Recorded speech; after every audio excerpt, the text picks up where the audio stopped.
नमस्कार दोस्तों। आज के हमारे इस वीडियो में हम आपके लिए महाभारत की कथा का विचित्र प्रसंग लेकर आए हैं। एक समय की बात है, द्रौपदी अपने आश्रम के बाहर खड़ी हुई थी। सुहावना मौसम था, ठंडी ठंडी हवा बह रही थी। तभी एक सुंदर सा फूल हवा में उड़ता हुआ द्रौपदी के पास आकर गिरा। द्रौपदी ने वह फूल उठा लिया और भीमसेन के पास जाकर बोली, स्वामी आप श्रेष्ठ गदाधारी हैं, बहुत बलवान हैं।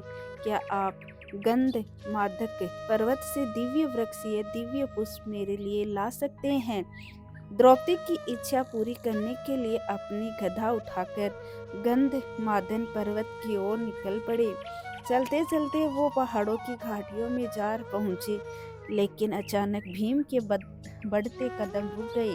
उन्होंने देखा कि मार्ग में एक बड़े से पत्थर पर एक वृद्ध वानर बैठा है, जिसकी पूंछ भीम के मार्ग में बिछी हुई थी। जिसे लांगे बिना भीम आगे नहीं बढ़ सकते थे। यह देखकर भीम एक रुक गए। अपनी बढ़ी हुई शक्ति, मद और अहंकार में भीम बोले, ए वानर, अपनी पूंछ को मार्ग से हटाओ, मुझे आगे जाना है। बंदर ने देखा, हाथ में गदा लिए, राजसी वस्त्र पहने हुए और मुकुट धारण किए भीम खड़े हैं और उन्हें पूंछ हटाने के लिए कह रहे हैं। वानर के रूप में हनुमान जी चुपचाप बैठे रहे और उन्होंने भीम की बात का उत्तर नहीं दिया। भीम ने फिर कहा, ए वानर, सुना नहीं तुमने? मैं कह रहा हूँ, अपनी पूंछ हटाओ, मुझे आगे जाना है। तुम वृद्ध हो, इसलिए मैं तुम्हें कुछ नहीं कह रहा। वरना अब वानर ने भीम की तरफ देखते हुए कहा, जैसा कि तुम देख सकते हो, मैं वृद्ध हूँ, कुछ अस्वस्थ हूँ, इसलिए लेटा हुआ हूँ। अभी अभी आंख लगी थी और तुमने आकर मेरी नींद खराब कर दी।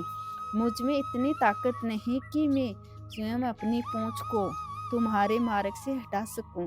तुम थोड़ा कष्ट कर लो भाई, मेरी पूंछ को थोड़ा सा सरका दो और आगे निकल जाओ। यह सुनकर भीम को क्रोध आ गया। इस वानर ने मेरे को ललकारा है, क्या ये अपनी पूंछ नहीं हटा सकता? कई बलवानों को परास्त करने वाला क्या अब इसकी पूंछ हटाएगा? मुझ में 100 हाथियों का बल है।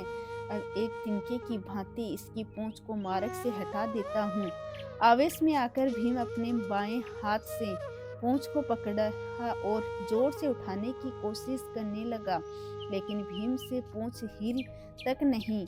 यह देखकर वो हैरान रह गया। फिर उसने अपने दाएं हाथ से पूंछ को हटाना चाहा, लेकिन अपने दाएं हाथ से भी भीम पूंछ को तिल मात्र हिला नहीं सका।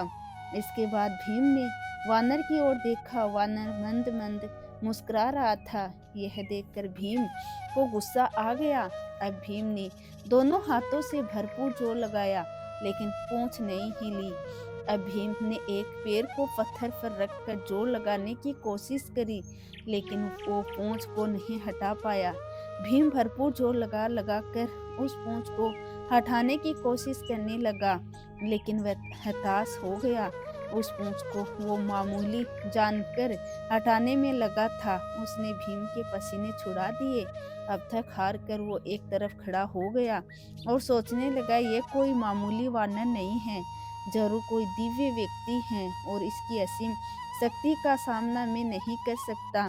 उस वृद्ध वानर के आगे भीम खुद को कमजोर कमजोर महसूस करने लगा।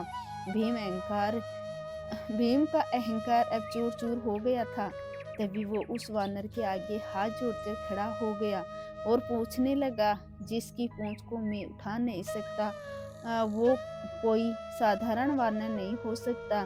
मुझे क्षमा करे, कृपा कर मुझे अपना परिचय दे।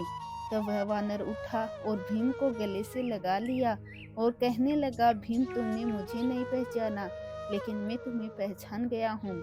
तुम वायुपुत्र भीम हो और मैं पवन पुत्र हनुमान हूँ, श्री राम का सेवक हूँ। मेरे प्रभु के आदेश पर ही मैं इस मार्ग पर लेटा था, ताकि तुम्हारे अहंकार को मैं खत्म कर सकूं। रिश्ते में तुम्हारे बड़े भाई को की तरह है हूँ और बड़े भाई का कर्तव्य निभाते हुए मैंने तुम्हें यह याद दिलाया है कि कभी भी अपनी शक्ति पर अभिमान मत करो, क्योंकि यह ताकत तुम्हारी नहीं है। यह शरीर और ताकत परमात्मा की दी हुई है, और जो चीज़ परमात्मा की है वो किसी और की नहीं हो सकती। हनुमान जी की यह बातें सुनकर भीम की आंखें खुल गई और हनुमान जी के चरणों में गिर पड़ा। तो दोस्तों, ये थी हनुमान जी और भीम की कहानी। आपको ये कहानी कैसी लगी कमेंट करके ज़रूर बताएं, और साथ ही साथ मेरे चैनल जतिन लाइफ स्टाइल को सब्सक्राइब करना ना भूलें। धन्यवाद दोस्तों।